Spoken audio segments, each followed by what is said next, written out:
Welcome to Radical Personal Finance, a show dedicated to providing you with the knowledge, skills, insight, and encouragement you need to live a rich and meaningful life now while building a plan for financial freedom in 10 years or less. My name is Joshua Sheets. I am your host. And on today's podcast, I want to encourage you that if you want to marry, don't, quote unquote, wait until you can afford it. It is my observation that there are many young men and women who want to marry. And yet, when you ask them why they are not married, they quickly say, well, we're waiting until we can afford it.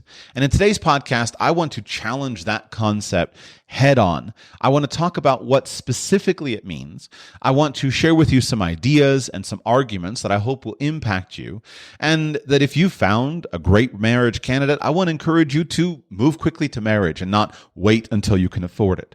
Now, simultaneously, I am also going to talk about the impact of money on marriage and what our considerations should be, because there are some people who probably should wait until they can afford it, and those people need to understand what is necessary in order for them to marry. But oftentimes in today's world, this excuse of, well, we're going to marry someday, but we're waiting until we can afford it, is something that is robbing young men and women of some of the most important years of their married life. And in some cases, it's a death knell for someone's long-term ability to marry. Now, I understand that this particular topic, the topic of marriage, is a highly charged one in our changing culture, where the cultural mores of yore have changed, our connection to traditionalism has changed, and we're not quite sure what the future holds, but pretty much it's anything goes. And so I don't expect this to be an easy conversation, but I think it's an important one. At its core, the message that I want to convey to you today is simply this. You should get married if you, number one, want to marry, and number two, if you have found and successfully attracted the right marriage partner for you. If that's the case, if you want to marry, and if you've been able to successfully find and attract the right marriage partner, then you should marry. And you should not let money stand in your way. And to the extent that money is an important thing for you to consider, you can solve your money troubles that are keeping you from marriage in just a few months, a handful of months. And that's what I want to encourage you to do. Now, let's begin by clarifying, what do I mean by those terms? First, if you say, well, I want to get married, but I'm waiting until we can afford to get married, I want to ask you specifically, what specifically are you needing to pay for? What is the specific expense? And you should write down those specific numbers and then figure out how long it's going to be until you can actually accomplish that financial goal. What is actually necessary? And you should carefully consider, will the accomplishment of that financial goal, that specific number that I need to achieve, will that impact our marriage in a positive way? I believe that it's more important for you to start with the non-financial questions. Let's begin with, do you want to marry? If you're not someone who wants to marry, then that is the reason you should not get married. Not that you can't afford it. You should consider, am I the kind of person who wants to marry? Am I someone who knows what marriage means, who understands the commitment of a lifelong man and wife relationship and all that that will entail? All of the good things, all of the blessings, all of the joys, all of the fun, all of the trials, all the difficulties, all the challenges that will entail. Am I going to be better off personally by marrying? Now, this is one of those metrics that we need to talk about the data, but also then filter the data through our own personal situation. First, in terms of life success metrics, I don't know of a single life success metric on which married people do not outperform unmarried people.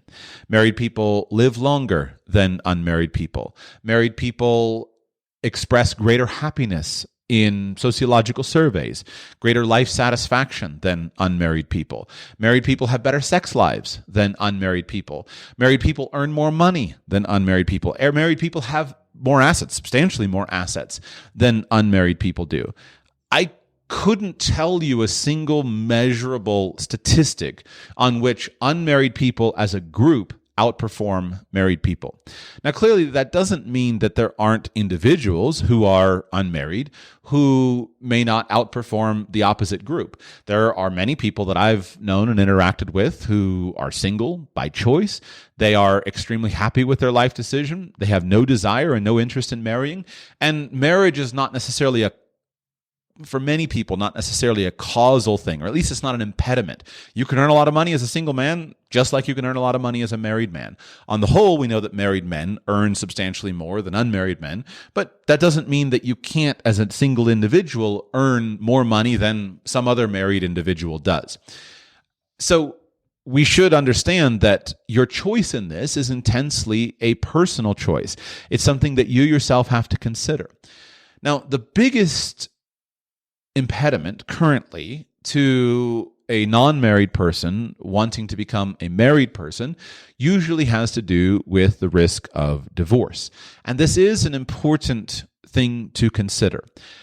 I'm not going to deal extensively with divorce in this particular podcast. A couple of reasons for that. First, divorce is not a huge risk to young people and to people who are waiting to marry until they can afford it. Divorce is a much more significant risk if you're older, richer. That's where a lot more care, at least from a financial perspective, has to come in to the equation with regard to divorce. But it's also important that you understand that divorce is not random.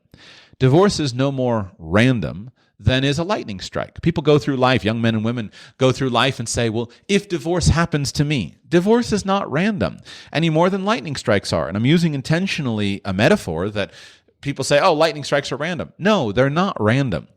There is an element of randomness to the striking of lightning, but on the whole, there are certain conditions that are necessary in order for lightning to strike.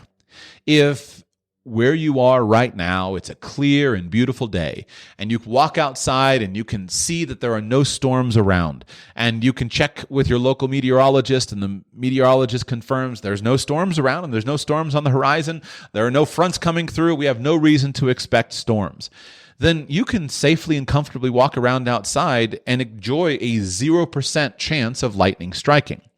On the other hand, if you walk outside and you see that there are storm clouds all around, there's blackness in the sky, your hair is standing on end, you can feel the electrical charges in the air, then now we know that the risk of your being struck by lightning is much higher. It's not a random occurrence, although there is still some randomness as to when there will actually be an electrical charge, but the risk of your getting struck by lightning is substantially higher. And we could continue to elevate that risk. For example, we could elevate the risk by your being outside in the storm instead of inside in a protected shelter. We could elevate the risk of your being outside walking around where you're the tallest object in the field, rather than you're being inside a shelter where there's a lightning rod on the roof and a proper ground charge system, or being in a car, someplace where you're safe. We can deal with risk, and you can still be safe from the risk of divorce even if you're in a very charged environment. But if you systematically ignore all of the clouds, all of the storm clouds that are in the sky, and all of the proper precautions to protect yourself against a lightning strike, then now your personal risk of divorce is much higher. There is some element of unpredictability to divorce, just like there is an element of unpredictability to lightning. You may have built a habit in your life of going out and walking around when lightning is striking all around, and you might navigate for your entire lifetime and lightning never strikes you. On the other hand, that may change, and today may be the day in which lightning strikes you. Or what would be, I guess, a better application of this metaphor to the world of divorce. It may be beautiful and clear and bright and sunny right now, but then conditions change and an unexpected front blows in tomorrow, and now all of a sudden you find yourself facing a very difficult situation. And this does happen to many men and women. They begin a relationship when, to use the metaphor, the skies are clear, there's very little risk of divorce, and then my partner changes. And my partner changes, and ultimately I wind up divorced. So you can't eliminate the risk of divorce any more than you can eliminate the risk of lightning. Your life circumstances, though you're always lightning cautious, may eventually cause you to be exposed to the risk of lightning in a seemingly random way. But recognize that divorce is not random. It doesn't happen randomly. It's fairly predictable, and as such, you can protect yourself against it. Now, that's about as much as I want to go into divorce, with the exception of a few financial comments at the end of the podcast. But I want to recognize that if you can successfully marry and become part of the married group and stay married for life, then there's a very high probability that you will experience all of those sociological and economic benefits to being married. And so we should really consider this. Now, if you're someone who doesn't want to marry, then that should be your reason for abstaining from marriage. Put simply, marriage should never be forced upon any man or any woman. Marriage, in order to be valid, must be a voluntary decision that springs from desire. I hope to give you a vision of some of the benefits of marriage, but at its core, it's always your choice, your prerogative to live your life the way that you want to. Why would someone not want to marry? I think there are probably a few key factors. Number one would be a desire for independence in life. When you marry, you necessarily experience a reduction in your personal independence, the ability that you have to make your decisions independent of other people. None of us are truly independent. All of us are interdependent with our fellow citizens to some degree. But when you marry, you will experience a reduction of your own independence. And if you know that for you, your highest quality, your highest value is absolute independence, then that would be a good reason not to marry. You may have too many competing priorities. I think this is the most common reason that people don't marry and that they don't marry young. I have so many things I want to do. Now, in a moment, I'll talk about why I think that marrying young is an ideal strategy for people who want to marry. But it is true that we all have competing priorities, and that's the natural circumstance. In addition, you may not just have found the right person. In my experience, there are some people who are very strongly pro-marriage, but most of us go through life with our own priorities, and hey, I'd like to get married if I found the right person, or maybe not. There are some people who are adamantly opposed to marriage, and they're just never going to marry, and they know that. But on the whole, finding the right person seems to have a quite persuasive influence on many people. And so that's the second thing. Have I found the right partner? Have I found somebody who shares my vision of life, who shares my vision of marriage? Have I found somebody who shares my commitment to marriage? Because in order for marriage to flourish and in order for you to feel confident in marriage, there's a necessarily high level of commitment to marriage that needs to come from you and from your marriage partner.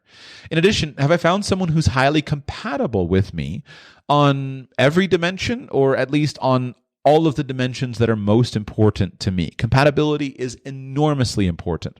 Have I found someone with whom I share a mutual attraction and a mutual appreciation? All of these are necessary. If you found that, then move towards marriage. If you haven't found that, but you want to marry, then focus on finding the right partner. Now, why would someone not have found the right partner? As I see it, there are two reasons. Either you haven't looked hard enough for long enough in all of the right places where a high-quality potential partner is, or you haven't been able to attract the right person that you have been able to find. And we want to identify which of these things is the problem. So either, I repeat, either you haven't looked hard enough for long enough in the right places where your ideal marriage partner is found, or you haven't been able to attract that person. Let's deal with attractiveness first. It is necessary for you to possess all of the qualities and characteristics that will be needed to attract your ideal spouse into your life. You can't fool someone when you want to marry. And so you need to systematically develop those characteristics, those attributes, those skills that are necessary to attract someone. I'm not going to deal with that here. But if you're finding that I'm meeting lots of people and I'm not able to attract them, you need to fix that. You need to become the kind of person who is attractive to your planned ideal candidate for a husband or for a wife. On the other hand, maybe you just haven't looked hard enough for long enough in all the right places. And if that's the case, then focus on keeping on for a consistent amount of time, looking long and hard in the right places.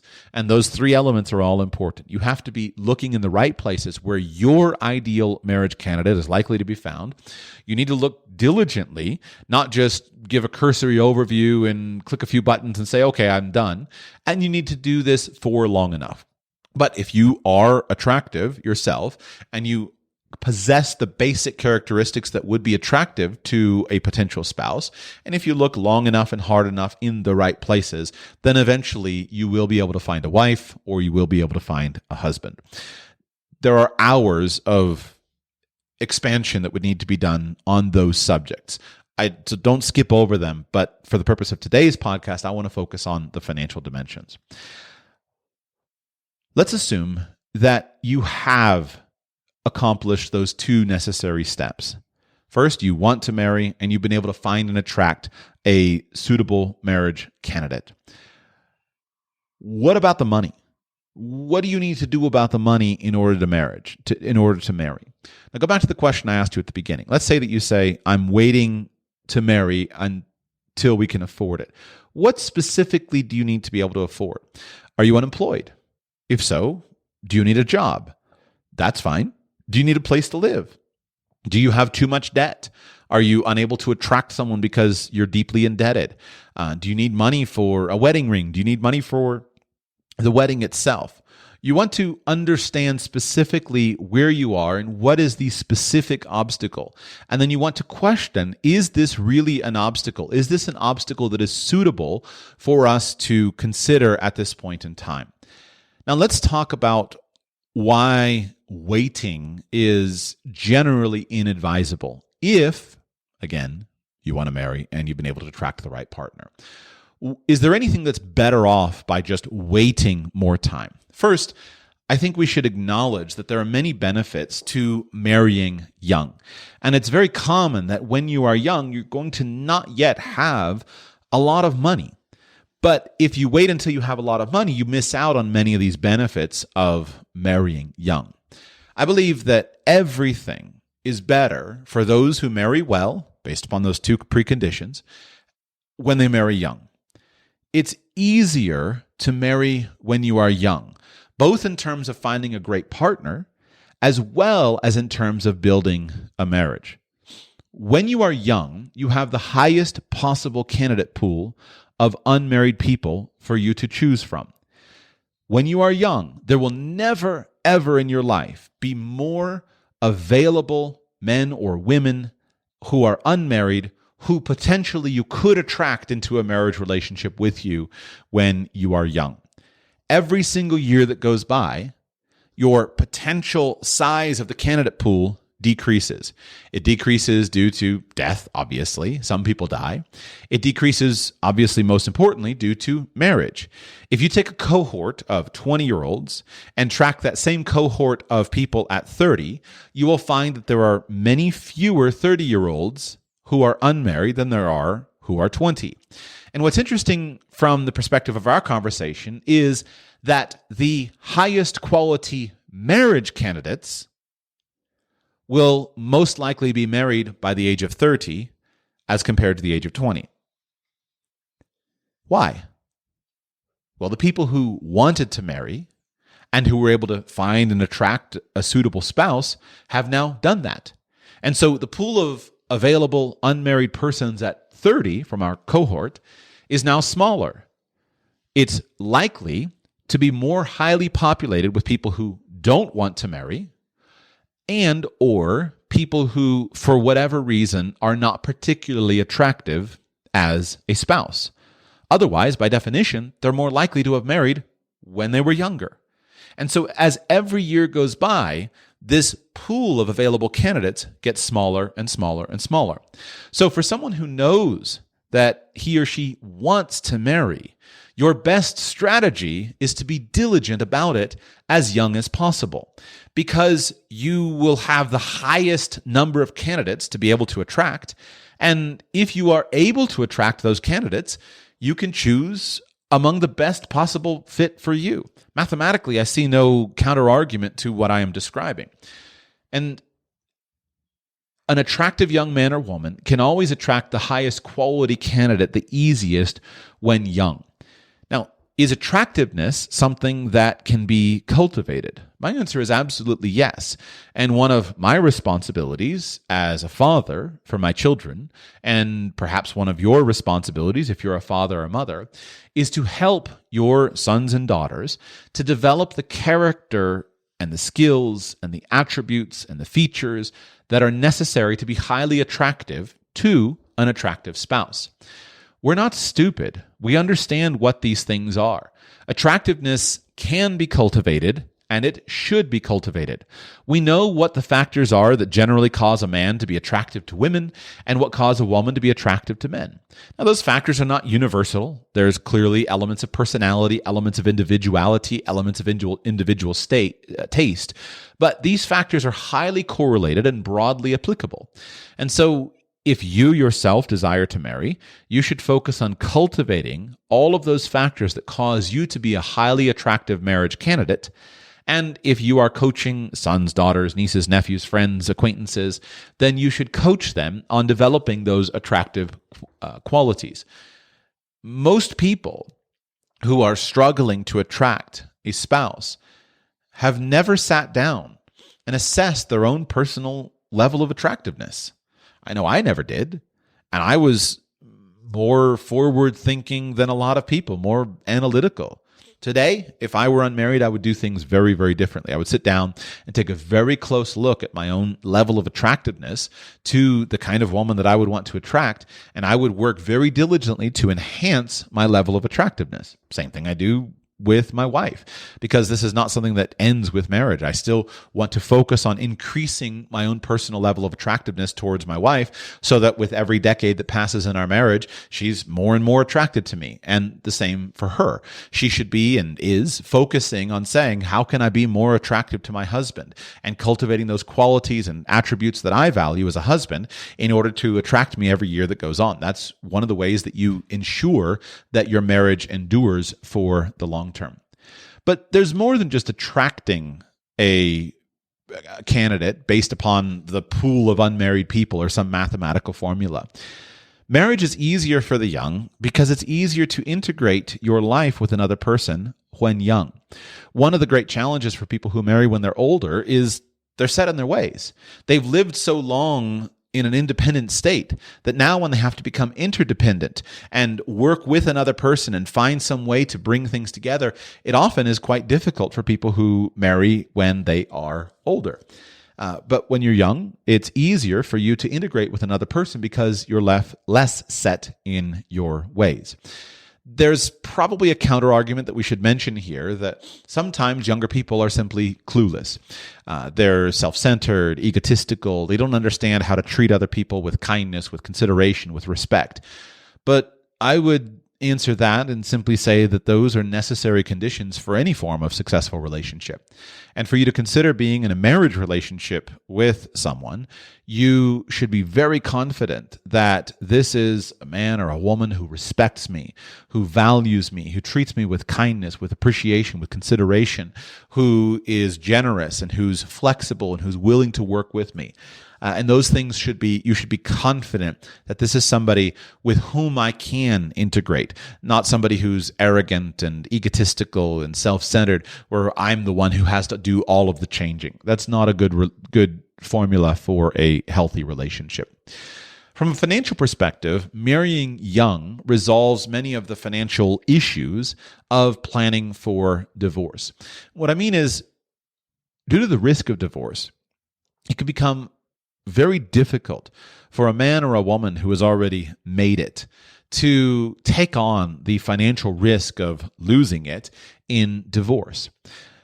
My favorite metaphor for this is that when you marry when you're young, you are, in essence, getting shares in a startup company rather than down the road being offered a job. Those are two very different things. When you marry when you are young and poor, and then you make it, and you make it as a couple, you build wealth, you build stability, you earn a high income, then that making it together means that even if you did divorce and lose half your wealth, almost certainly you're better off because you made it as a married couple. Now, obviously, I hate to always argue this side, but sure, there's some toxic people who made it in spite of their wife or their husband. Certainly that exists. But don't marry those people. Again, it's not random. You need to develop the skill and the maturity to get rid of those kinds of toxic people. But when my wife and I married, just as a personal example, neither of us had a lot of money. And so basically, we got shares in a startup. And she believed in me, I believed in her, and everything we've built together.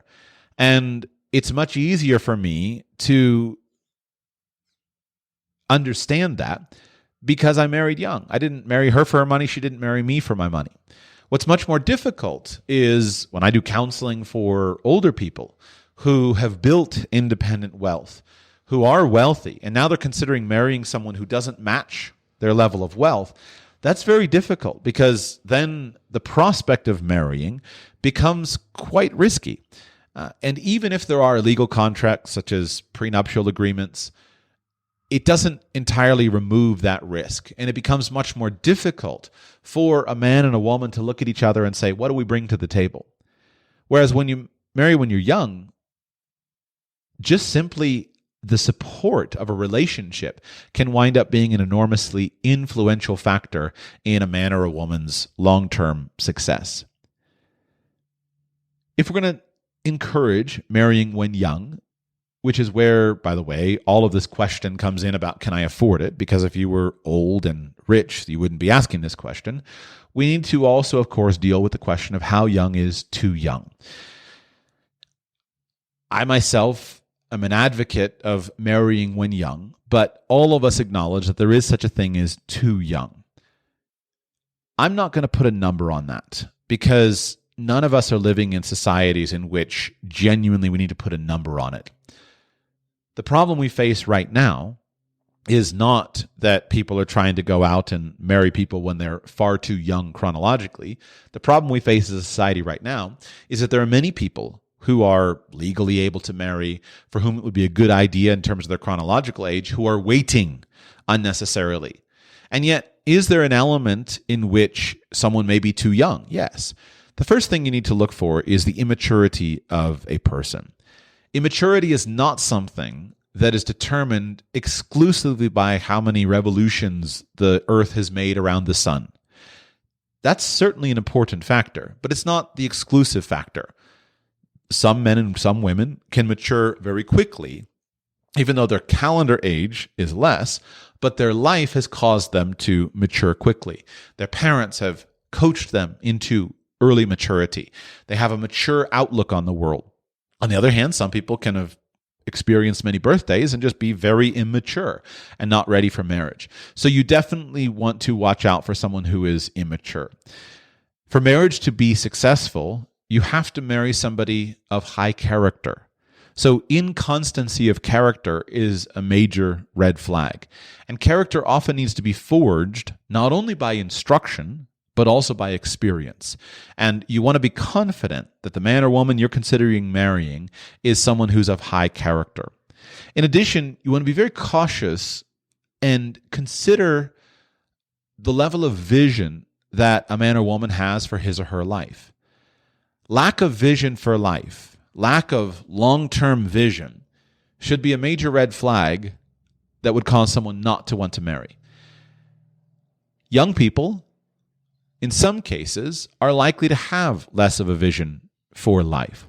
And if someone doesn't have a vision for life, then you should steer away from that person until he or she establishes a vision.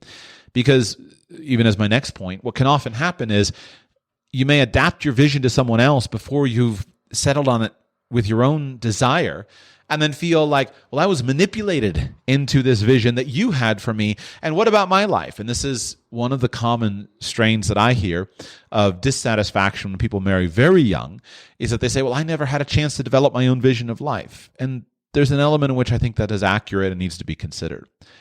I think also prior to marrying, you should probably want someone that you're considering, and as well as for yourself, you should probably want to go through some of the crises of early adulthood that are necessary in order to form your own life opinions. If people follow too closely a path that has been prescribed for them by their parents or their community without consciously adopting it for themselves, then I think there's a danger that after a few years, they might wake up and realize, oh, I'm living a fake life and I have to make changes now because after all, this was never really what I wanted. I married you because my parents wanted me to, or I married you because my church wanted me to. And that can be extremely painful and have enormous consequences down the road. I think here of the Amish tradition of, Rumspringen, basically running around in Pennsylvania Dutch. I think that this concept is been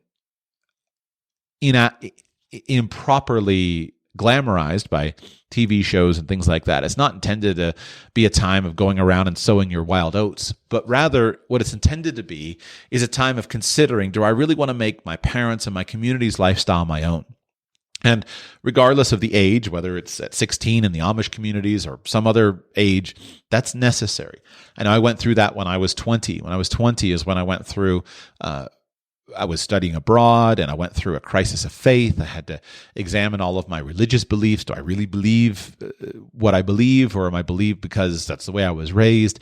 I had to consider, how do I want to live? What's my vision? And so that experience, I haven't really wavered since that happened. But I could also see that if I had made one pathway commitment prior to that happening, and then it happened, that could be difficult. And so ideally, it's good to go through some of those crises of early adulthood where you figure out, what do I believe? How do I want to live with my life?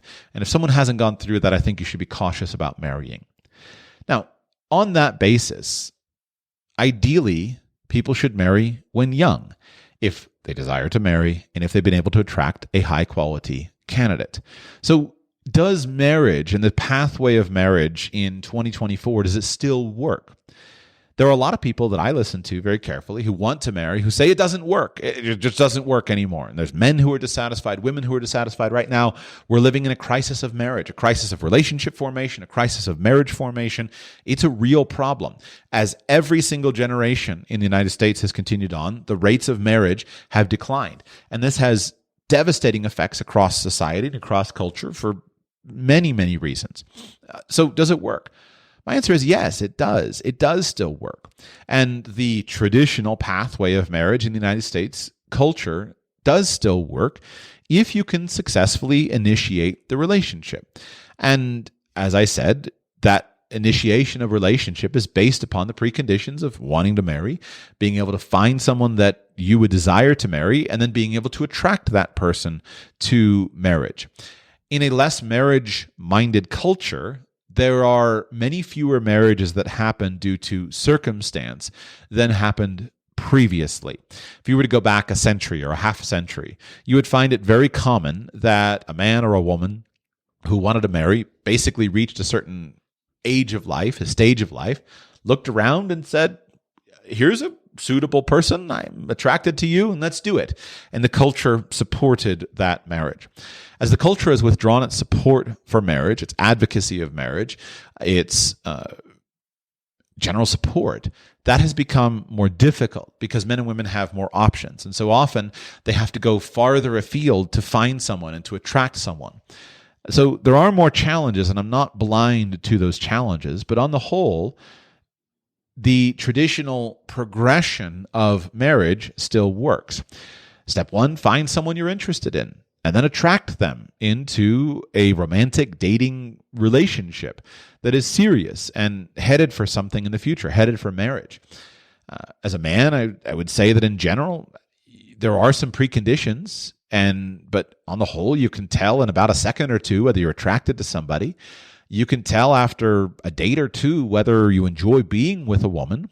And then you need some time to understand a woman's values, how she builds her life, how she's built her psychology, her worldview, to make certain that there's a strong foundation. That's what takes the most time. And then you can move towards marriage. And then, as a man and a woman find mutual compatibility, mutual interests, and a shared vision of life, then you should take that relationship directly into the possibility of marriage. Discuss values and vision related to marriage. And if you can build a shared vision for life, then move towards marriage quickly. This does require serious mindedness.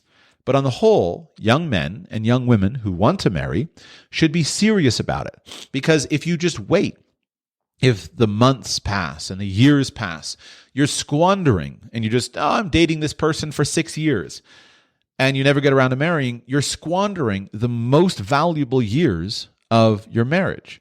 You're squandering it and you're wasting it and you're harming it. I think this is probably most common where men will lead a woman along. But I believe it's abusive. It's harmful for a man to lead a woman along and for years and years and years. Well, someday, I might be interested in you. Someday you do that. But in the meantime, you're taking and robbing her of years of her life. It's unfair. It's unjust.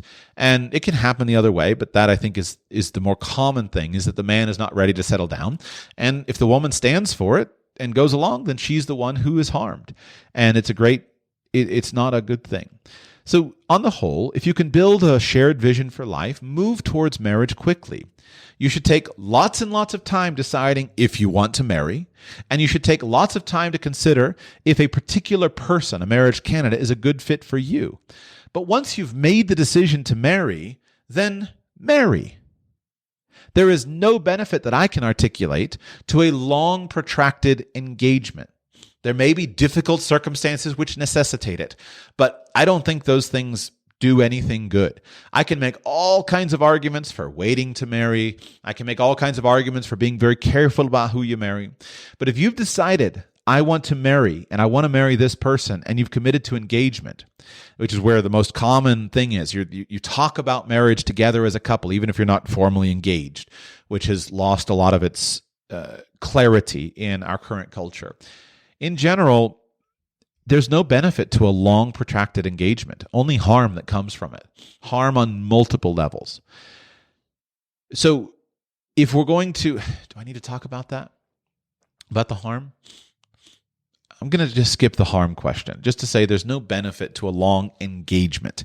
Take as much time as you yourself want and need to decide if you want to marry. Take as much time to consider another person. But if your relationship becomes romantic with that other person and it becomes serious to the point where you could see yourself marrying, if you could see yourself and you talk about marriage, then do not unnecessarily prolong the engagement period because we can't afford to get married. Let's move to the money. Generally speaking, there is nothing that you need lots of money for in the early stages of marriage. There's really not. You do need a commitment, and especially need a commitment of a husband to provide for his wife and his children. But you don't need a lot of money. So let's go through the stages of relationships, the normal stages of relationships that are and should be followed, and talk about the impact of money. Number one, dating. You're attracting someone to you. You're trying to build a romantic relationship with someone. So you're dating. Do you need money to attract a spouse? Well, if you're a man, the answer is yes. If you're a woman, the answer is no, generally speaking. Do you need money? So for men, do you need money to attract a woman? Yes. But I would argue that it's probably less than you think. In general, when young, which is who we're talking about, the person that's likely to be wondering, can I afford to marry? Older people, a 45-year-old couple who says we're going to marry, they're not making this stupid excuse if we can't afford to marry. Obviously, they're more mature. So I'm primarily focusing here in my conversation on, say, 20-somethings and early 30s, which is very common to say, I want to marry, but I can't afford it. Yes, you need money to attract a woman, but it's probably less than you think. When young, a woman is likely filtering more for ambition and potential than for actuality. Any intelligent young woman understands that a young man has not had enough time to be established.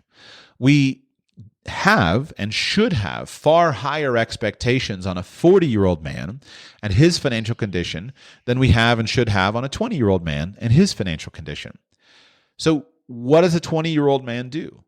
Well, a 20-year-old man focuses on building a financial plan so that he can ultimately have money, but the necessary foundation of that plan is to have ambition, to have dreams, to have a vision, to have ambition. And what I think an intelligent young woman is willing to do is willing to look for and consider a man who has ambition, goals, dreams, and vision. That's what attracted my wife to me.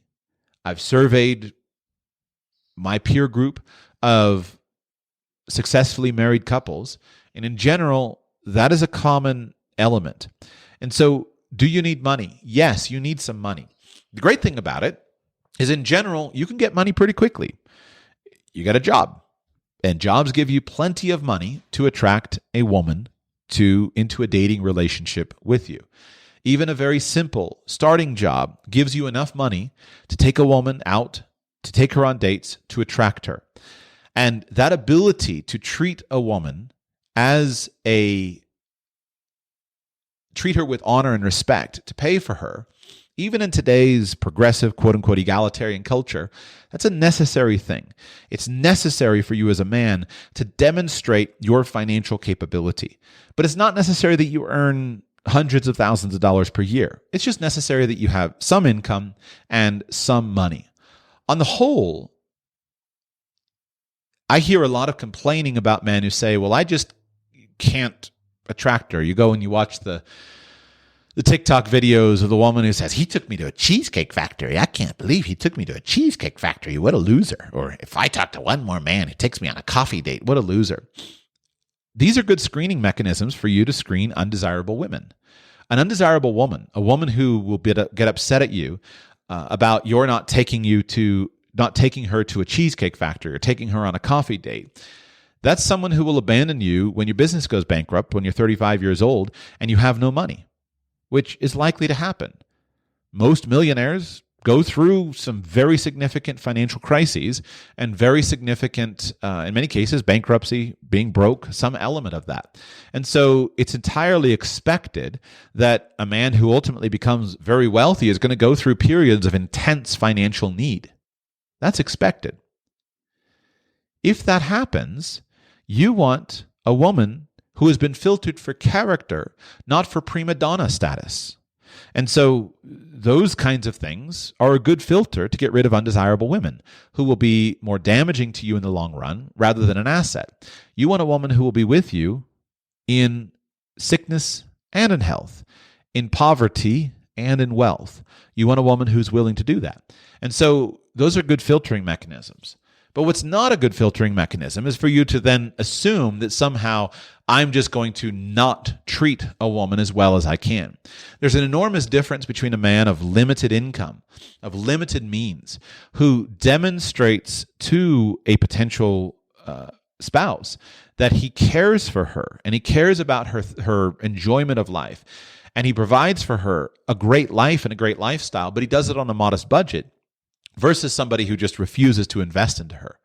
And on the whole, I think women generally, and especially what I would call high-quality women, will understand thoughtfulness and creativity even if the budget is limited. And again, I understand that it's common among the red pill folks and the black pill folks to say, well, this doesn't work anymore. Women these days, blah, blah, blah. Recognize, first of all, that you don't need to worry about women these days so much. You need to find a woman.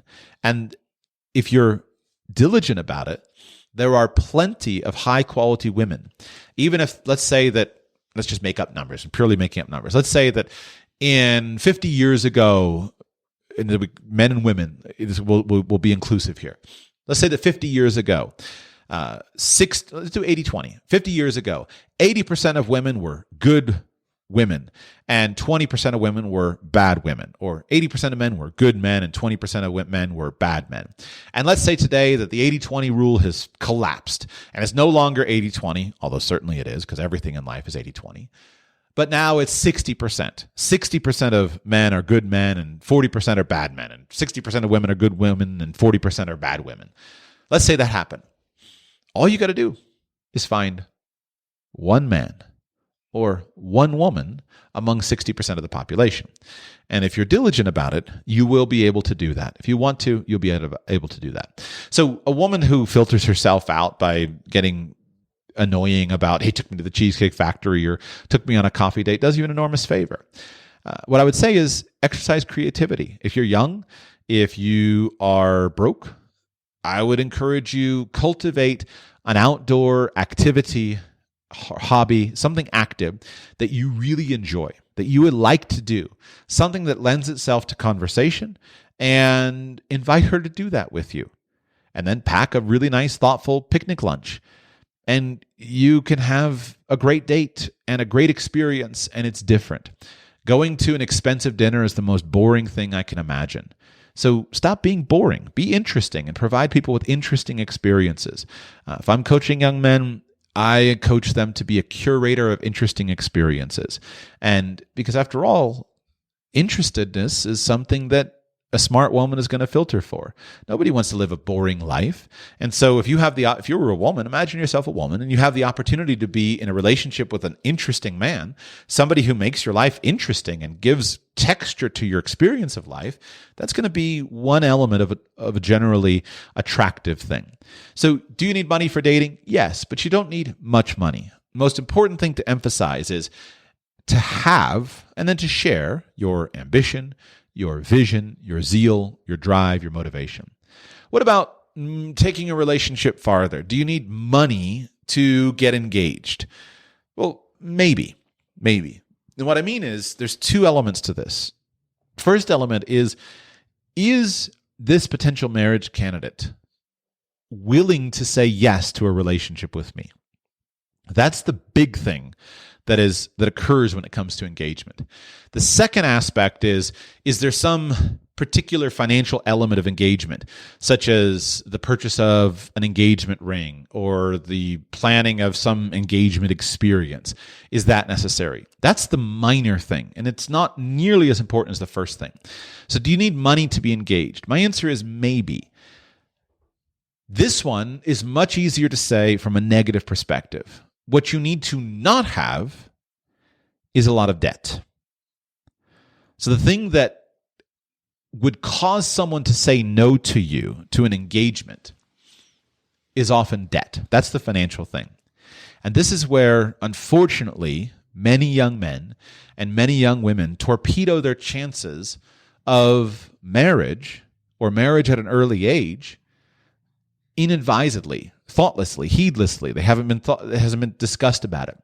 Let's assume that I, as a man, let's assume that I'm a young man, and here's a wonderful, attractive, smart, intelligent, amazingly attractive woman, and I'm thinking about marrying her. But it just so happens that she comes with $100,000 of student loan debt that is not bankruptable, not dischargeable. It's much harder for me as a young man to want to commit to that woman than if she had $0 of student loan debt. And debt is the point at which the cost becomes big. And this is the same thing that correlates with my earlier discussion of divorce. If you have young broke man, young broke woman with dreams and visions and stars in their eyes for the future, then they come together and they build everything together. But you're not starting from nothing. If you have heavy amounts of debt, you're starting from nothing. You're starting from less than zero.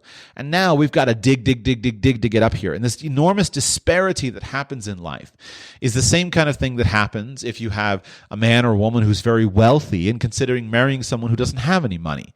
It's not that it can't work. It's that it's really hard to deal with the disparity going forward in the future. Same thing with, and it's not, I don't need to qualify. I'm trying very hard not to qualify anything I say. I specifically am avoiding speaking in a politically incorrect or a politically correct way. But so debt can be an enormous problem. So if you have debt, then get rid of it as quickly as possible. And that, I think, is one of those areas where there's a legitimate thing that causes people problems. You get a little bit of anxious when this person that I'm considering marrying is heavily indebted. Now, there are exceptions to this. There are many wonderful men, wonderful women who are deeply indebted because they're heading for an enormous career. The most common one is medicine. The most common one is law, things like that, where it's not uncommon for a medical student to have $1 million or a couple $1 million in the extreme specialties, enormous piles of student loan debt, and yet that doesn't make the young medical student a bad candidate for marriage. Where I think this really hurts women is if a woman has a lot of medical debt, student loan debt, especially if she wants to be a mother and a wife, and if the man that she's interested in wants her to be a mother and a wife. Some of the most painful decisions that couples have to make come in when a young woman has large amounts of debt that were necessary to prepare her for her career as a high-powered something or other, and then she also wants to be a mother and a wife. Now, the husband, in committing to her, has to commit not only to paying off his debt in many cases, but he has to commit to not only to supporting her as a mother, but also to pay off her student loans for degrees that in some cases she doesn't value anymore, is no longer going to use. And so this is one of those areas where, because wives become mothers, it's much more damaging to their marriage prospects for a woman to have large amounts of student loans. So try to avoid that. Avoid student loans outright. If they can't be avoided because of a highly targeted specialty, and really, although I have some strategies for how to become a physician without loans, how to become a lawyer without loans, there are strategies there. But they're very damaging for young people, and they damage young people's marriage prospects considerably. So do you need money to be engaged? Maybe. What you really need to not have is a lot of debt. Do you need money for all the other elements of engagement? Well, not so much for any specific cost, but rather in terms of somebody's willingness to buy into you. So this is where things like rings, I'm going to skip over a conversation of dowry systems, but in general, especially for a woman to say yes to a man, he needs to be able to demonstrate to her that he is able to support her. And this is an element, a foundational element of where some of our symbols come from. So what does a ring or an expensive ring symbolize? At its core, it symbolizes that this is a man who's able to provide for me. This is a man who is able to support me. Why is that such a big deal? Well, for a woman especially, who is likely to get pregnant, likely to have babies, a man needs money in order to support his wife when she is pregnant. A pregnant woman is extremely vulnerable. A woman with a baby is extremely vulnerable. Babies and children are very vulnerable. And for her to succeed and to flourish in a state of vulnerability, she needs to be surrounded by a security network that is looking out for her and is caring for her. A pregnant woman is not able to work in the same way that a non-pregnant woman is. And a non-pregnant woman is not able to work in the same way that a man is. A pregnant woman or a woman with a baby can't just get up and go across the other side of the world to find a better job. She has to think about the baby. And it's an enormous, all-consuming influence on her life. And so if she can attract a husband who is able to support her, who is able to care for her financially, who is able to allow her to have a quiet and peaceful pregnancy, who's able to allow her to have intimate time with her baby when he's born and to be a focused mother, then that's an enormous win for her. One of the things about our current sharing economy, sharing society, is that we can see into the heart of men and women in all manner of circumstances.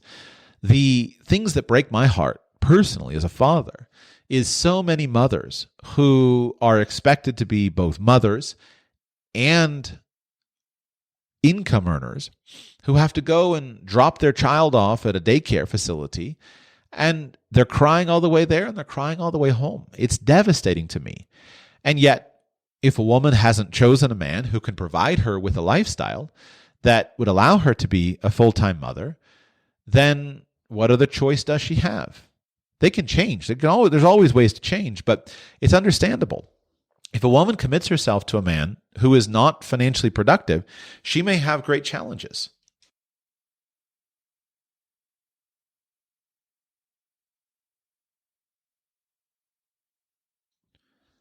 Those challenges are really, really important. And in order for her to overcome them, she needs to choose the highest quality man that she can attract. She needs to choose really, really well.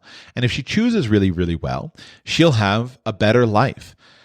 I don't want to pat myself on the back. That's not my goal. But I do want to simply say that as an example, my wife, when we married, she had a job. We knew that when we had a baby, she was no longer going to have a job. And that was the plan. It was always the plan. I hope that she never needs another job. But basically, ever since she became pregnant with our first baby, in my mind, the money is my responsibility. And she has zero responsibility for the money. It's my job as a husband to provide her with all of the necessary conditions and things that she needs based upon our family income. And it's my responsibility to provide her all of the nice things that we're able to have without sacrificing on other goals. And that's a very deep level of commitment for me. And so that level of commitment gives her the confidence and the safety to now be the mother of 5 children and to be totally focused on that. And she doesn't have to worry about maintaining her career, maintaining her earning ability. That's my job. And it's my job to make sure that her life is really strong, that her life is good, that she's taken care of. And I don't predict anything about the future, but it's not necessary. It's never my plan that she has to go and she has to work. Now, a relationship where a man has that kind of commitment also requires some significant commitments from the woman. And many women are not willing to make those commitments. But it works really beautifully in my relationship with my wife, and it works really beautifully in many relationships with husbands and wives. Husbands and wives each offer to the other person something unique, something that the other person values. And normally in a marriage, a high-quality, ambitious man is not looking to a woman for money. That's not something that men value. Men don't value women based upon how much money they earn. And the kind of men who would value that generally aren't attractive to women. Men value women based upon the other things that a woman can bring into that kind of man's life. On the flip side, women don't value men exclusively based upon the amount of money that they can earn. But there is a right focus on making sure that if I'm going to commit myself to a man, that he is a man who's able to provide for me the kind of lifestyle that is suitable for me. And so as a man, you need enough money for a woman to commit to you an engagement. You need enough money and enough income and enough potential for her to feel confident about that. Otherwise, especially when young, a young woman may pursue someone who can provide her with more financial security. And that would be an intelligent and wise choice for her because the money matters. Now, do you need money for a ring? No, there's no correlation to the amount of money that you spend on a ring as compared to the duration of your marriage. Just like there's no correlation to the amount of money spent on a wedding to the duration of your marriage. In fact, I've never seen data on this, but I'd place a $5 bet that if there is a correlation, it's the opposite. The more money spent on the wedding, the less the duration of the marriage. But I can't prove that. It's just a hunch from watching a lot of people get married and a lot of people get divorced. If you're going to buy a wedding ring and you're young, go to Costco. Costco is the place to buy a wedding ring. Best deal, just go to Costco, buy a wedding ring. And recognize that it should be a relatively modest amount when you're young. It's not to say, of course, that you don't want, there's not a pride. I found when I proposed to my wife an enormous masculine pride in giving her the nicest ring that I could. I wanted her to be able to show off her hand to her girlfriends, and I wanted to feel proud about the ring and the amount of money that I spent on it because it indicated my attractiveness as a husband to some degree. Today, from a more mature perspective, doesn't matter. It wouldn't have mattered at all. And while my earning ability has always been an important component of a healthy marriage, the specific amount of money spent on a ring is not so important. And so go to Costco, buy a nice ring, something that you like, and be done with it. Don't go into the jewelry stores. Go to Costco. There's your advice from your financial advisor. Costco is a great place to get one of the best places in the world to get good quality jewelry at a reasonable price. If you can't only afford a few $100 ring, better for you to get married with a few $100 ring than to sit around and wait until the idea being that someday a few $1,000s, you can spend thousands or tens of thousands of dollars on a ring. Remember, with regard to marriage, the clock is ticking. The clock never stops ticking.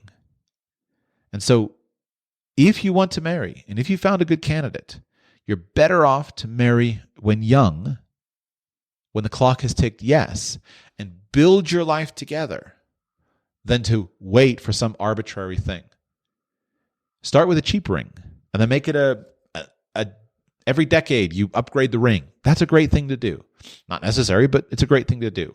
So don't let, I'm waiting to buy an engagement ring be the key factor.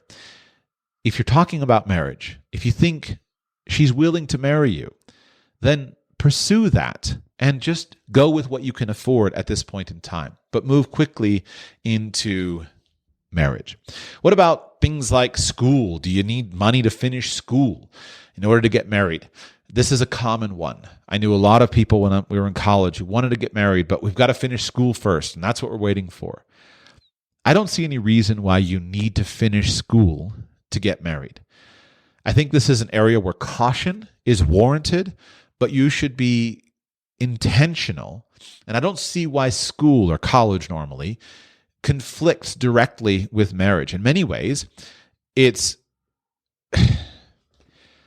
the reasons that people promote finishing college before getting married usually have to do with that theme that I talked about of being confident that a man or a woman is able to so that a man is able to support his wife, or that if the man disappeared, that the woman is able to support herself. That's at the core of it. And if people are college appropriate learners and college is an appropriate fit for them, then I encourage, yes, finish college. But I don't see any reason that finishing college is a necessary precondition to marriage. And if I reflect back on most of my friends who made the condition of finishing college before getting married, basically you have two choices. If you're serious about marriage, so again, the normal track is, I'm going to pursue college, that's fine. And if you don't want to get married, don't get married. But for people who wanted to get married, you have basically two options. You're at a point in life in which you want to get married, you're ready to get married. Either you engage in sexual activity prior to marriage, which is harmful to everyone around, or you wait until college is done. Those are basically your two choices. And to me, with the long-term damaging effects of general promiscuity, with how those damage relationships and individuals in relationships, it's better to not forbid marriage than it is to forbid marriage for arbitrary guidelines like finishing college. If there's a way that you can do both, sure, it's fine. But if I could go back and do it all over again myself, I would just as soon get married and finish college as a married man than the other way around. I don't see any fundamental connection. And everything about it will be easier when you can pool your finances and you can engage in lower cost of living together. You can finish college. Even there's a separate podcast that I'm not doing today about should we wait for money to have babies. At the end of the day, if you're going to have babies, you also should not wait to finish college. College is probably one of the better times to have babies than after college. I'm going to not get sidetracked on the baby conversation, but not only do we have a crisis of marriage formation, but we also have a crisis of baby making. And we are all living in cultures that are dying, some of them dying slowly, some of them dying quickly. But we are not even replacing ourselves as a culture. And it is going to be the biggest crisis of the next 3 decades that you and I are going to be talking about continually is the collapse of birth rates. There are many reasons for it, but one of the fundamental reasons that we have a collapse in birth rates is simply that the basic ideology that we have adopted, that we should wait to have babies until we're married, which we should, I agree with that, and we should wait to be married until we make lots of money, until we finish college, which I don't agree with, which is why I'm creating this podcast. And we should wait to have babies until we're settled in our career and we're 30 years old and we have lots and lots of money and then have babies. This is leading to most women not having as many babies as they want to have, and us as a society not even being able to replace ourselves as a society, let alone grow, which is what we should be doing. And so we have to rethink our structure of society, because the idea that we have young men and women who become sexual adults in their middle and late teen years, and then they defer marriage until they're 27, and then they defer babies until they're 32. This is all leading to multiple crises, stepped on crisis after crisis. Forgive just a minor diversion here, but it's important. Every single stage of this process, with the exception of very early marriage, is bad. And so what I mean is, let's deal with early marriage. In many cultures, it would be entirely normal, many historical cultures, it would be entirely normal that men and women in their late teens and early 20s would be fit for marriage relationships.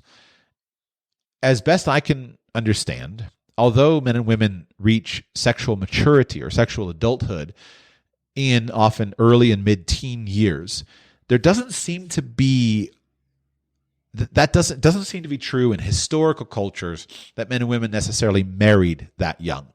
There are always stories of 15-year-olds who marry and 14-year-olds who marry, but on the whole, it seems that late teens for girls and early 20s for men, even in historical cultures, agrarian cultures, that seems, as best I can tell, to be fairly normal. That men needed to be older than women for maturity, to be able to provide, and that women, though they technically could marry younger, child marriage is not generally a good thing, and it doesn't seem to be a popular thing in most cultures. Some exceptions, clearly the case. But in order for a man to be able to marry, he needs to be able to provide for his wife, to provide for his children. And what has happened is, in the professionalization of society, we have extended the on-ramp to adulthood enormously. First, we extended it past the age of adolescence. We created this thing called adolescence. If we went back a century or two, it was very common that a 13-year-old, a 14-year-old boy, what we would today call a boy, could do a man's work. My dad grew up on a ranch. His comment to me was that at 12 years old, not only was he expected to do a man's work, but he was capable of doing a man's work. He was doing a man's work, earning a man's pay, a man's wage. And so if you lived in a culture in which a 12-year-old could do a man's work and could earn a man's wage, in a decade, a 12-year-old at the age of 18 or 20 or 22, a 12-year-old could accumulate enough money to establish a home for his family. He could accumulate enough stability, mature enough that he could marry well at an early age. Well, we've taken that and we've added more education through high school. That was the first stage. And we took what was formerly a sixth grade education that often somebody would receive. And we said, you need to not receive 6 years of education, you need to receive 12 years of education. And that was the story of the last century. So then it became normal that in order to start his life, a man would have to graduate from 12 years of education. And as our world became more and more professional, that was the case. Now, if you went back 50 years, you would find that some of that education was practical. You had shop classes, you had cooking classes in high schools, you had home economics classes. And so there was some element of practical education to those 12 years. But then we dumped the practical education in favor of a higher level of scientific education. And it no longer became sufficient for a man to be really good at arithmetic, but now you have to be really good at arithmetic and algebra and geometry and trigonometry and calculus. And now our expectation is that you need to do calculus. And I'm not opposed to that. I think that's fine, but it's having many damaging effects that now all of education is academic in nature and it's not practical. So then in the last 50 years, we basically abandoned the idea as a culture of high school being sufficient education for a man to go and get a job. And now we've added in college. And then so now we've gone from 12 years of school to 16 years of school. And then we put men and women both into that. And we had the feminist revolution, which we told women that you have to be better than men. And the way to be better than men is to get more education than men and to work more than men and to earn more money than men. And so now women need 16 years of education or more. And that's the norm. And so now in order to start life, you got to be basically 22 or 23 years old. And then in that starting period of life, you're going to need a few years to fit yourself for a career, try a few different things, have instability to be able to generate decent levels of earnings. And it just gets pushed back and back and back. And so we have now a huge component of women men and women, a huge component of men and women who are in their 30s and they're not really even established yet. And this has compressed that if relationships form at all, then they form and marriages start in late 20s, early 30s. And if babies come at all, then babies come in late 30s, mid 30s, and we have basically about 8 to 10 years of fertility where a normal woman, can conceive and birth healthy babies. And unless she just has babies, there's not really much chance. There's not enough time, given a handful of miscarriages, a handful of just raising children, the stress that a woman goes through when she has babies. There's not enough time for, in many cases, her to replace herself or even grow her family. And so some of these factors are really important. So if we're going to change it, if we're going to lead to a system in which not only are you and I experiencing a joyful, satisfied life, and not only are our children able to build satisfied lives, but are we able to perform our most basic function of replacing ourselves as a generation, as a society, and doing it in a healthy way, not a terrible make babies and abandon them way, but in a really strong way of building strong families. We have to go back to the very beginning, and we have to reimagine every stage of this, and we have to understand what was productive about cultures gone by, filter those things that those cultures did for what should be embraced and what should be discarded, and then reimagine new models that will be successful for the future. And so as a father of 5, this is why I'm engaging in this podcast, is to try to articulate what are the things that we can do differently and what are the things that we need to do differently. So how can we produce 13-year-old men and 13-year-old women who have been able to benefit from the good things of childhood without being infantilized excessively? How can we create a culture of 15-year-olds and 18-year-olds and 20-year-olds who are properly prepared for and fit for manhood and womanhood and marriage, if that is appropriate for them? How can we prepare them early instead of expecting them to be 30-year-old babies? How can we do that at an early stage? How can we reimagine the educational process so that our educational process doesn't hinder marriage formation, baby making, or family growth? And again, I'm referring to all these things in the healthiest way possible. None of us want single dads and single moms. None of us want uncared for, unloved children. We all want the healthy things, but we have to do the hard work of rebuilding these systems so that they're more effective, so that they are simultaneously true to the world that we live in, meaning you're not going to go today and stake out a new claim and give 40 acres to your son and daughter-in-law so that they can have a subsistence farm when they're 18 years old. That's not the world we live in. So we have to build new models that fit our children for the modern world, but yet solve some of these fundamental problems. Forgive the diversion, but it's important to understand why this is necessary, why this is important. All around the world, there are cultures that will cease to exist in the coming 50 years, coming century, because they haven't figured out how to solve this problem. And on the whole, really none of us have solved the problem. In an era of decreasing birth rates, none of us have successfully solved this problem. And so we have to be talking about raising these issues, discussing them. Do you need money to finish school? I've dealt with that. Do you need a lot of money to have a wedding? This is, I think, the most common thing. Well, we're waiting to get married until we can afford it. Well, what are you waiting for? After all, you're living together, you're sharing utilities, you're sharing your rent, you're sort of sharing your money. Both of you have jobs. Well, we're waiting for a wedding. This is the dumbest objection that someone could give. And the reason is we need to understand, where did you get the idea of what a wedding is? If you're under the age of, 40, 45, I don't know, I'm making up a number. But if you're under a certain age, you need to recognize that all of your ideology about weddings has been formed by Hollywood fantasy films. Hollywood fantasy films has told you what your wedding should look like. And it's all fake. Number one, Hollywood has unlimited budgets. Number two, the weddings that are filmed are fake by fake people who themselves can't get married, can't stay married. One of the most corrupt, horrific cultures on earth is the world of Hollywood actors and producers and directors. It's just an evil, evil industry on the whole. Obviously, there's some people who somehow come through it with their morality intact, but many fewer than we would like. And they have built in your mind a vision of what a wedding is. And the reason this is so impactful, it's not that previous generations didn't have film. Of course not. But film itself was built into a society that understood weddings. Well, what has happened is, as Hollywood has grown as an industry, as a technology, as films have grown as a technology and an industry, simultaneously, people have stopped going to weddings, and the weddings that they've gone to have generally been weddings that have been built upon the Hollywood fantasy. And what's interesting is, you can see this in your own life. Think back, if you can, on all of the weddings that you yourself have been to.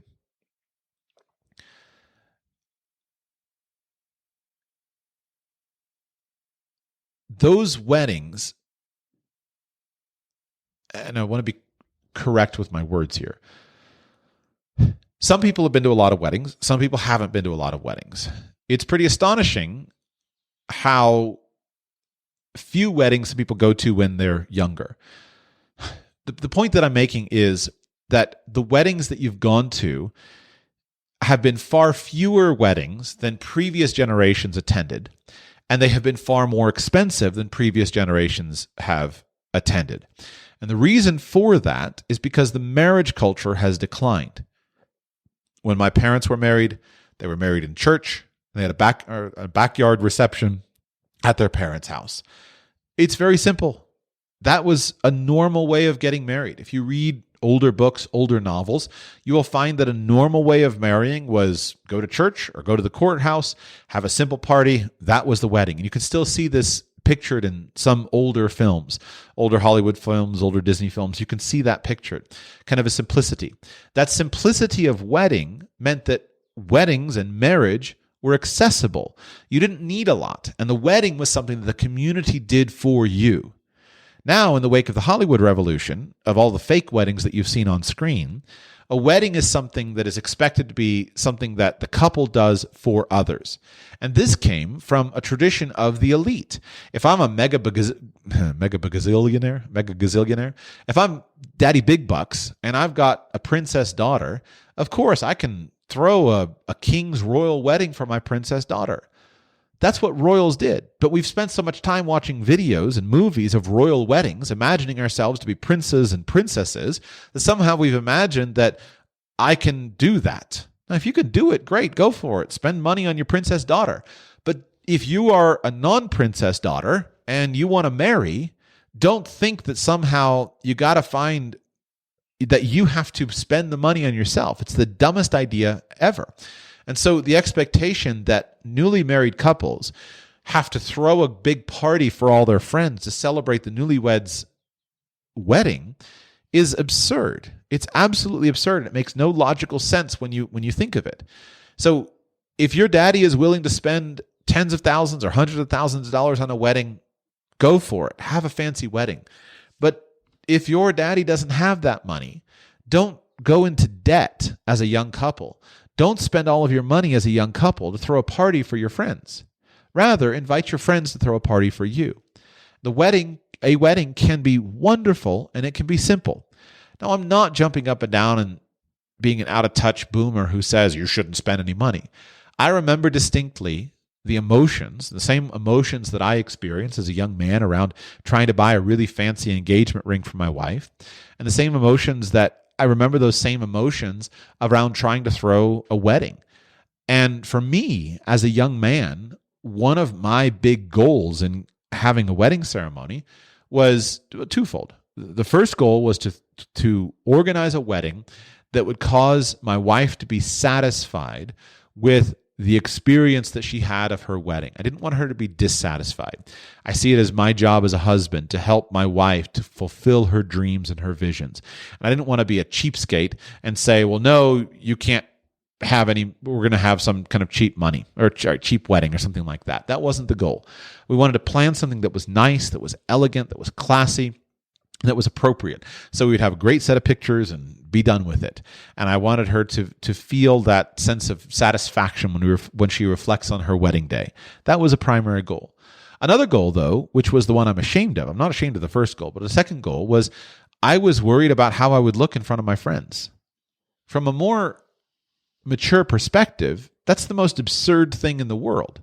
And yet, that's what I was worried about, is how will I look in front of my friends? Will I throw a nice enough party for our friends to be impressed with me somehow? And I wish it weren't that way. Worrying about what other people think of me has been my Achilles heel, the thing that often affects me and holds me back in life. And ideally, it would be dead. It's not dead, but I've done my best to kill that because it's a stupid way to go through life. Nobody cares. They don't even think about you. But at the time, I remember that emotion. And I want to encourage you, if you're a young man or a young woman who's thinking about marrying and wants to marry, and you're sitting back and saying, I want to marry, but I just can't afford it because I don't have the money to throw a $50,000 wedding. Be done with it. It's stupid. It's a stupid tradition that is keeping people from being married. And the longer you are kept from being married, the worse everything is. If you want to marry and you found a good person to marry, get married and use the money that you have, use the money that you can afford to create the kind of wedding that is appropriate for you. Go to the church, go to the courthouse, stand up and say, we're marrying each other. And then invite your friends for a potluck. Have a nice dinner at a restaurant. Do something unique and creative. If you have the money and you can rent a nice venue and do the whole party, great, go for it. But recognize that your friends want to see you married. They don't want to come to a fancy wedding and see you in debt. And it's one of the dumbest things that our culture has accepted, that somehow a young couple should begin their life with tens of thousands of dollars of credit card debt for this big fancy party. And it's crazy. It doesn't matter. It's all a facade and a mirage that has been built on Hollywood films. Again, I said earlier that if there's a correlation between the amount of money spent on a wedding and the duration of the marriage, it's a negative correlation. For the ones who work hard to ensure their crew can always go the extra mile, and the ones who get in early so everyone can go home on time, there's Grainger, offering professional-grade supplies backed by product experts so you can quickly and easily find what you need.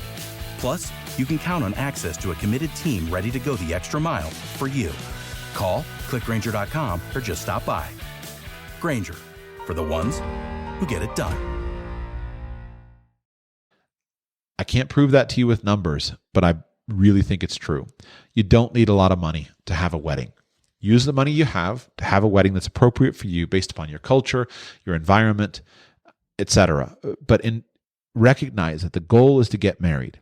And don't let financial things stand in the way of getting married. Take as much time as you need to make a high quality choice of spouse, but don't let money stand in the way of the wedding. What else do you need money for? Do you need money for a honeymoon? No, you don't. Take a week off from work, get in your car, drive an hour away to a friend's vacation cabin and celebrate your honeymoon. It's fun to do fancy things. I had the fanciest honeymoon I could do. It's great. At the end of the day, you have a lifetime to do fancy things. You have a lifetime to throw fancy parties. You have a lifetime to do fancy vacations. Focus on the actual getting married and the actual enjoying your honeymoon, not on the fanciness of it all. What do you need money for? You need money for caring for your spouse, building a household together, and having babies. On the whole, the good thing is that these things generally come slowly. And if you'll be flexible in your thinking, you can build a very happy home without much. When my wife and I married, the first apartment we lived in was a studio apartment, and I'm trying to remember the dimensions. I think it was something like 450 square feet. It was amazing. It was a great experience. We loved it. It was less than 500 square feet, tiny little studio apartment. We had one of the happiest, we lived there for a year before we bought a big house. We had one of the happiest first years I can imagine any newlywed couple having. What made it happy was that we were newlyweds and we were excited to be together, not excited about material things.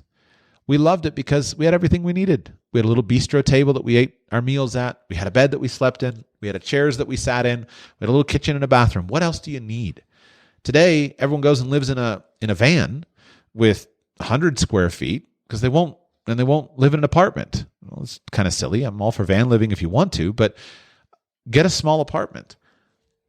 The stages of life is what is exciting about passing forward. My wife and I were excited to get married because we'd known each other and kind of been together for a long time. But when we finally said yes and we decided to get engaged and be married, then we got to enjoy all of the benefits of that. And we didn't sleep together before we were married. We didn't try to move in together. And so all of the joy of being newlyweds was all wrapped up in that time. And it took away all of the annoyances about living in a small place, and we were able to build our lives together. Those are the joys and the emotions that you need. You don't need a lot of space. Now, we moved out of the apartment because we wanted to have babies. And I thought, well, certainly we need more than a 493 square foot apartment to have babies. And probably you do. But on the whole, now having had 5 babies, my answer is no, you actually don't. They're babies. They don't do much. You stick them in a box in the side of the room so they're safe, and that's about all you need. And of course, as a husband, I have always taken a great deal of joy in having the fancy, nicely decorated nursery and all the stuff that looks great in the pictures. I enjoy that because my wife likes it. It makes me feel happy. But on the whole, I'd rather have the baby and put the baby in a box on the floor than have a dedicated nursery that's empty. So focus on the priority. I'm not advocating for cheapness. The goal is not to just spend no money on things that matter. What I'm saying is, what matters is getting married. What matters is having babies. What matters is not how much money you spend on those things.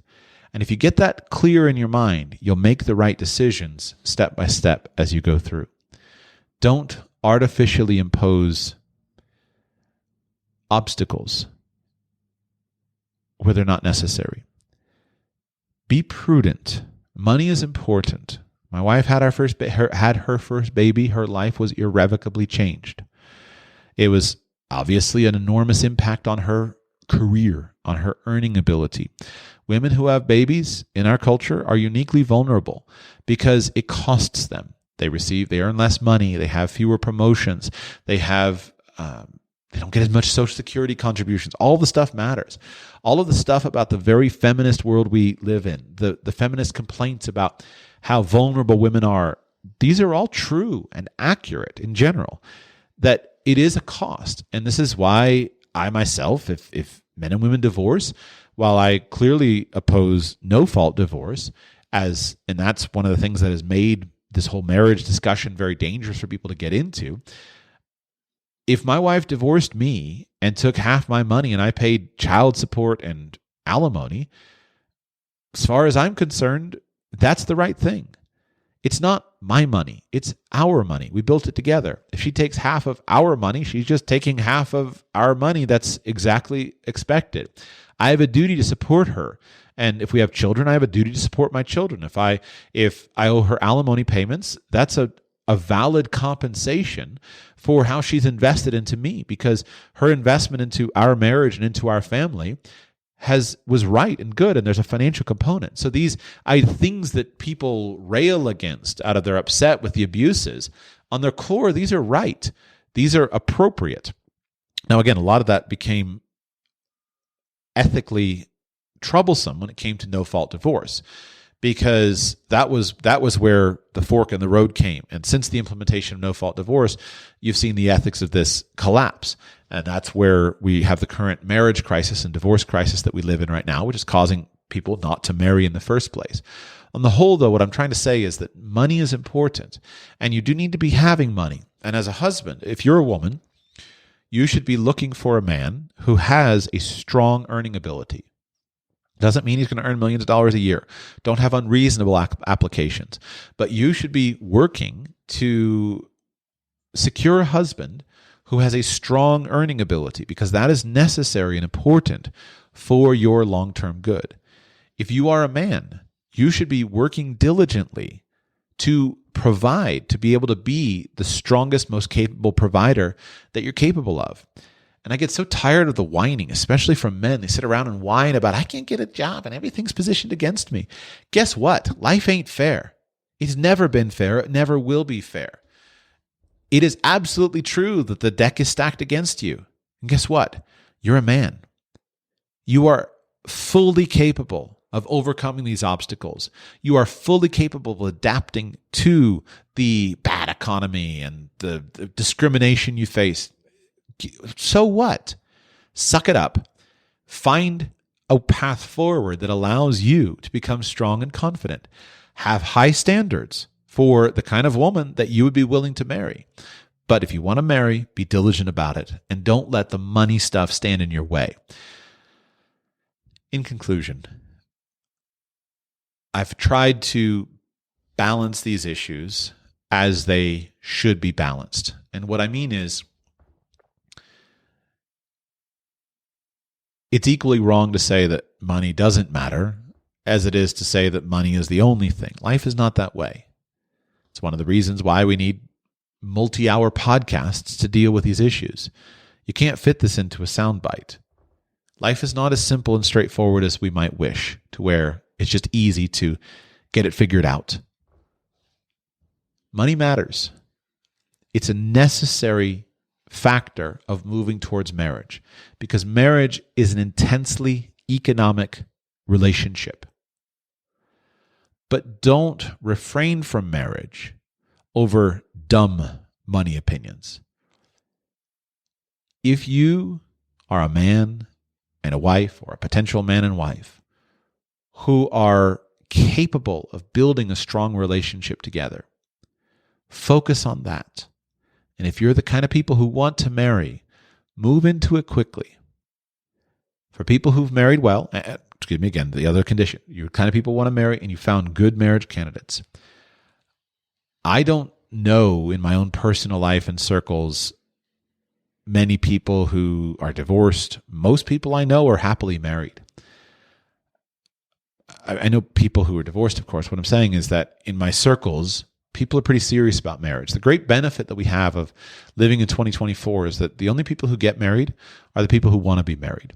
Since there's no longer a culture that forces marriage or so strongly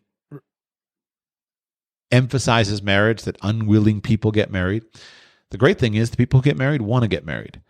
And I don't know anybody who would change that. You see this even with people who are divorced, that many of them go on to marry again.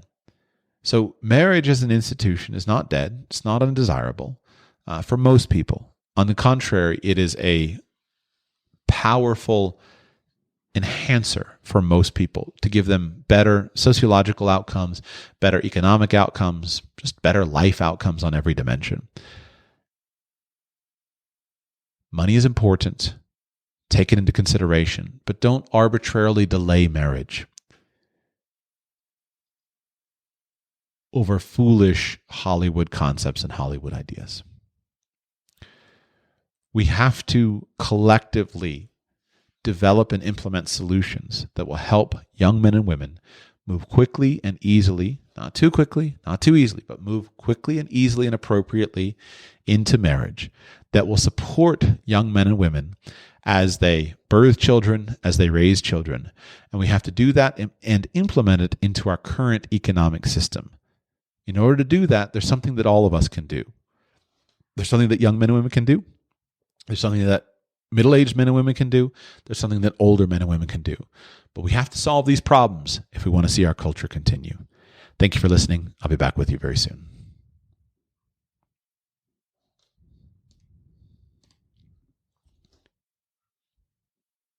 Whether you're looking to build a website for your business, your hobby, your podcast, or just for fun, Pair Networks is your go-to web hosting partner. Not only do we have the lowest domain price in the industry, starting at just $11, we've got hundreds of stunning website templates to help you stand out from the crowd. You're not a techie? Not a problem. With our easy DIY site builders, you can launch your impressive website without any technical know-how. And when it comes to security and updates, don't worry, we've got you covered. Our 24/7 US-based customer support is the best in the industry. Check out Pair.com today to learn more. PAIR.com.